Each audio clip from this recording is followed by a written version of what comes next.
ಗೆಳೆಯರಿರ್ತಾರೆ. ಅವರು ಒಂದೇ ಊರಿನವರಾಗಿ ಜೊತೆಗೆ ಓದಿ ಓಕೆ PUC ಓದಾದ್ಮೇಲೆ ಪ್ರೊಫೆಷನ್ ಅಂತ ಸೆಲೆಕ್ಟ್ ಮಾಡ್ತೀವಿ. ಒಬ್ರು ಕಾಮರ್ಸ್ ಹೋಗ್ಬೋದು, BCom ಮಾಡಿ BBA ಆ ಥರ ಲೈನ್ ಹೋಗ್ತಾರೆ. ಕೆಲವೊಬ್ರು ಇಂಜಿನಿಯರಿಂಗು, ಸೈನ್ಸ್ ಬ್ಯಾಕ್ಗ್ರೌಂಡ್ ಇರೋದು, ಮೆಡಿಕಲ್ಲು, ಫಾರ್ಮಸಿನೋ, ನರ್ಸಿಂಗು ಯಾವುದೋ ಒಂದು ಕೋರ್ಸ್ನ ಓದ್ತಾರೆ BCA. ಅದೇ ಥರ ಇಬ್ಬರು ಫ್ರೆಂಡ್ಸು ಇಂಜಿನಿಯರಿಂಗ್ ಹೋಗ್ತಾರೆ. ಅವನಿಗೆ ಆ ಊರಲ್ಲಿ ಸೀಟ್ ಸಿಗಲ್ಲ. ನೀವು ನೋಡಿದ್ದೀರಾ, ನಿಮ್ಮ ಅಂಕಲ್ ಮಕ್ಕಳು ಅಥವಾ ಯಾರನ್ನ ಪ್ರೊಫೆಷನ್ ಹೋಗೋರು ಹಾಸ್ಟೆಲಲ್ಲಿ ಉಳ್ಕೊಬೇಕಾಗುತ್ತೆ ಅಲ್ವಾ? ಯಾಕಂದರೆ ಮನೆ ದೂರ. ಈ ತಕ್ಕ ಮಟ್ಟಿಗೆ ಬೆಂಗಳೂರಲ್ಲಿ ಬೇಕಾದಷ್ಟು ಇಂಜಿನಿಯರಿಂಗ್ ಕಾಲೇಜ್ ಇದೆ ಸರಿ, ಹಳ್ಳಿ ಕಡೆ ಎಲ್ಲ ಆ ಕಡೆ ಎಲ್ಲ ಅಷ್ಟೊಂದು ಕಾಲೇಜ್ ಇಲ್ಲ.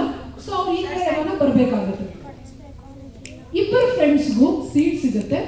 ಮನೆ ಬಿಟ್ಟು ಬ್ಯಾಗ್ ತಗೊಂಡು ಕಾಲೇಜಿಗೆ ಮುನ್ನುಗ್ತಾರೆ ಇಂಜಿನಿಯರಿಂಗ್ ಓದೋದಕ್ಕೆ ಅಂತ.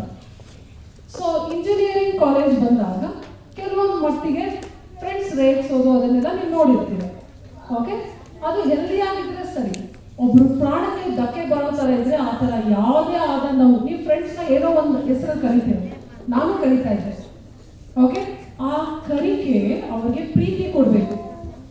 ಇವಾಗ ಕೂಡ ಒಬ್ಬ ಫ್ರೆಂಡ್ನ ನಾನು ಸೈಂಟಿಸ್ಟ್ ಅಂತ ತಮಾಷೆ ಕರಿತಾ ಇದ್ವಿ.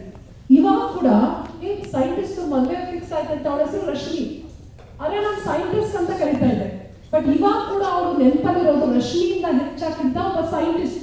ಅವಳ ಸುಮ್ಮನೆ ನಾವು ತುಂಬಾ ಪ್ರಶ್ನೆ ಕೇಳೋದ್ರಿಂದ ಅವಳು ಅನ್ನೆಸೆಸರಿಯಾಗಿ ನೀನು ದೊಡ್ಡ ಮೇಧಾವಿ ಸೈಂಟಿಸ್ಟ್ ಅಂತ ಕರಿತಾ ಇದ್ವಿ. ಅದು ಅವಳಿಗೆ ಖುಷಿ ಕೊಡ್ತಾ ಇತ್ತು. ಒಬ್ಬೊಬ್ಬರಿಗೆ ಹೆಸರಿಟ್ಟು ಕರೀತಾರೆ ಫ್ರೆಂಡ್ಸು, ಸಂತೋಷ. ಎಷ್ಟು ನೋವಾಗುತ್ತಂದ್ರೆ ಒಂದೊಂದು ಮಾತುಗಳು. ಓಕೆ, ನೀವು ರೇಗಿಸೋ ಮಾತುಗಳು ನಿಮ್ಮ ಫ್ರೆಂಡ್ಸ್ಗೆ ಕಣ್ಣ ನೀರು ಬರ್ಸ್ಬಾರ್ದು. Then you are not a true friend.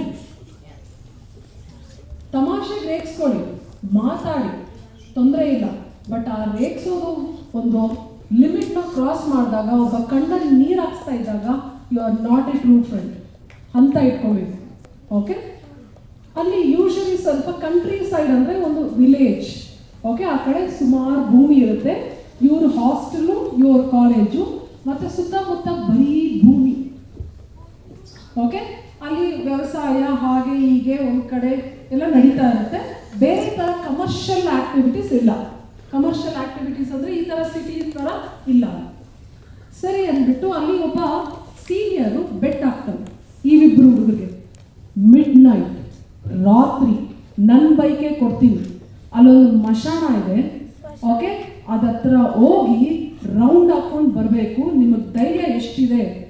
ಸಹಜ ಭಾಷೆಯಲ್ಲಿ ಹಂಗೆ ತಾರೆ, ನಿಮ್ಮ ಮೀಟ್ರ್ ಎಷ್ಟಿದೆ, ನನ್ನ ಮಗ ನೋಡ್ತೀನಿ. ಓಕೆ, ಹೋಗಿ ರೌಂಡ್ ಹಾಕೊಂಬ ಅಂತ.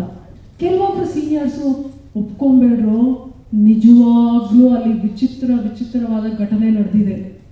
ಅಲ್ಲಿ ಬೇರೆ ಥರವಾದ ಚಟುವಟಿಕೆಗಳು, ಭೂತ ಪ್ರೇತ ಅಂತ ಸುಮಾರು ಜನ ಹೇಳಿದ್ದುಂಟು. ಸುಮಾರು ಜನ ಅಲ್ಲಿ ಸತ್ತೋಗಿದ್ದಾರೆ. ಹೋಗ್ಬಿಟ್ಟು ಹೋಗ್ಬೇಡ್ರು, ಮಶಾಣ ಹತ್ರ ಬೇರೆ ರೋಡು, ಅದು ರಾತ್ರಿ 12 ಗಂಟೆಯಲ್ಲಿ ಹೇಳ್ತಾ ಇದ್ದಾನೆ. ಈ ಸವಾಲು ಒಪ್ಕೊಂಬೇಡ್ರು ಅಂತ ಹೇಳ್ತಾರೆ. ಒಬ್ಬ ಫ್ರೆಂಡ್ಗೆ ಅವಾಗೆ ಗಡ ಗಡ ಗಡ ನಡ್ಕ ಸ್ಟಾರ್ಟ್ ಆಗುತ್ತೆ. ಮಗ ಈ ಬೆಟ್ ಬೇಡ್ರು, ಒಬ್ಬ ಧೈರ್ಯ ಅಂತ ಇರ್ತಾನೆ. ಬಾರೋ ಸುಮ್ಮನೆ ಏನಾಗೋದಿಲ್ಲ, ಯಾವ ದೆವ್ವ ನಾನು ನೋಡಿಲ್ವಾ ಅನ್ನೋನು ಧೈರ್ಯ ಮಾತಾಡ್ತಾನೆ. ಅದ್ರಲ್ಲಿ ಒಬ್ಬ ಪುಕ್ಲ ಇರ್ತಾನೆ, ಒಬ್ಬ ಧೈರ್ಯ ಅಂತ ಇರ್ತಾನೆ.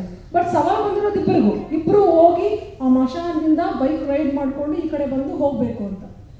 ಕೊನೆಗೂ ಇವನು ನಡುತ್ತಾ ಅವನಿಗೆ ಧೈರ್ಯ ತುಂಬಿ ಅವನು ಇನ್ನೊಬ್ಬ ಹೇಳ್ತಾನೆ, ಈ ಬ್ಯಾಟ್ನ ನಾನು ತಗೊತೀನಿ, ನಾನು ಎಷ್ಟು ದೆವ್ವ ನೋಡಿಲ್ಲ, ಕೊಡೋ ಬೈಕು ಅನ್ನೋ ಮಟ್ಟಿಗೆ ಆ ಧೈರ್ಯವಂತ ಮನಸ್ಸು ಮಾಡ್ತಾನೆ.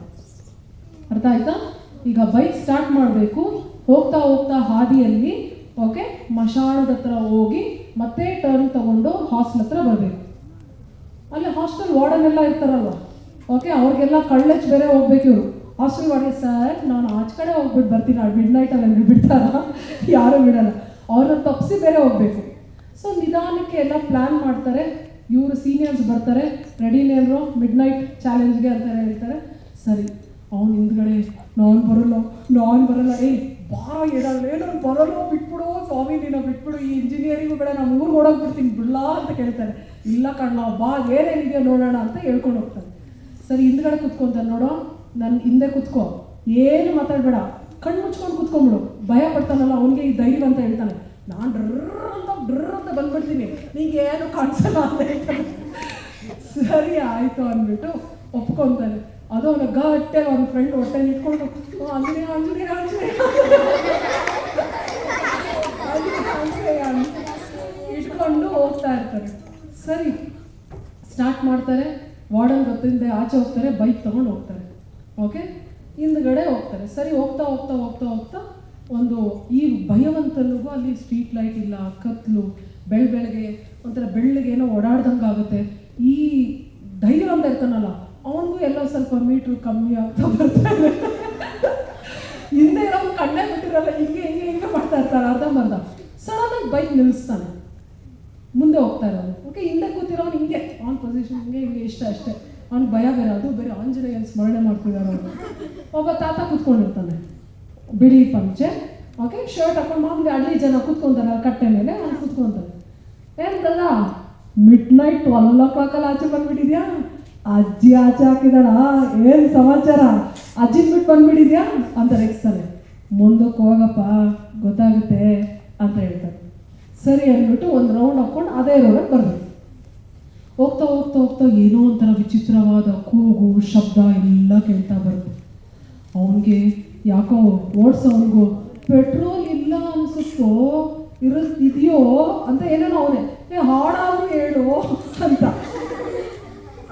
ಭಯಾನಕವಾದ ಕತ್ಲು. ಇವ್ರಿಬ್ಬರೇ ಮೋಟ್ರ್ ಬೈಕಲ್ಲಿ. ಸಡನ್ನಾಗಿ ಒಂದು ಮರ ನೋಡಿದ್ರು ಒಬ್ಬ ವ್ಯಕ್ತಿ ಥರ ಕಾಣಿಸುತ್ತೆ, ನೀವು ನೋಡಿರ್ಬೋದು. ಓಕೆ, ಒಂದು ಗಿಡ ನೋಡಿದ್ರು ಅಲ್ಲಿ ಯಾರೋ ಕೂತಿದ್ದಾರೆ, ನಮ್ಮ ಹಿಡ್ಕೊತಾರೇನೋ ಅಂತ ಅನಿಸ್ತಾ ಇರುತ್ತೆ ನಿಮಗೆ. ಆ ಥರ ಎಲ್ಲ ಭಯ ಪಡ್ಕೊಂಡು ಇವನು ಹೋಗಿ ಟರ್ನ್ ತೊಗೊಂಡು ಅದೇ ರೋಡಲ್ಲಿ ಬರಬೇಕು. ಟರ್ನ್ ತೊಗೊಂಡು ಬರ್ತಾನೆ. ಮತ್ತೆ ಬಂದಾಗ ತಾತ ಕೂತ್ಕೊಂಡಿರ್ತಾನೆ. ಓಕೆ, ಆಹಾ, ಆವಾಗೇ ಹೇಳ್ಬಿಟ್ಟು ಹೋದೆ ಮನೆಗೆ ಹೋಗಿಲ್ವಾ, ಇನ್ನೂ ಅಜ್ಜಿ ಕರ್ತಿಲ್ವಾ. ಇವನು ಕಣ್ಣು ಮುಚ್ಕೊಂಡಿರೋನು ಬಿಡ್ತಾನೆ. ಮಗ ಯಾರ ಜೊತೆ ಎಲ್ಲ ಮಾತಾಡ್ತಾ ಇದೆಯಾ ಅಂತ ಕೇಳ್ತಾನೆ. ಅವಾಗ ಗೊತ್ತಾಗುತ್ತೆ ಆ ತಾತ ಅಲ್ಲ ದೆವ್ವ ಅಂತ. ಆಮೇಲೆ ಬೈಕ್ ಯಾವ ಗೇರಲ್ಲಿದೆಯೋ ಗೊತ್ತಿಲ್ಲ, ಅಷ್ಟು ಒಳಗಡೆ ನುಗ್ಕೊಂಡು ಬಂದು ಗೇಟ್ ಹೊಡೆದು ಕಬಡ್ಡಿ ಹಚ್ಕೊಂಡು ಗಡ ಮಲ್ಕೊಂತಾರೆ. ಇಷ್ಟೇ ಹಾರರ್ ಸ್ಟೋರಿ ನನಗೆ ಬರೋದು. ಸರಿ, ಚೆನ್ನಾಗಿತ್ತಾ?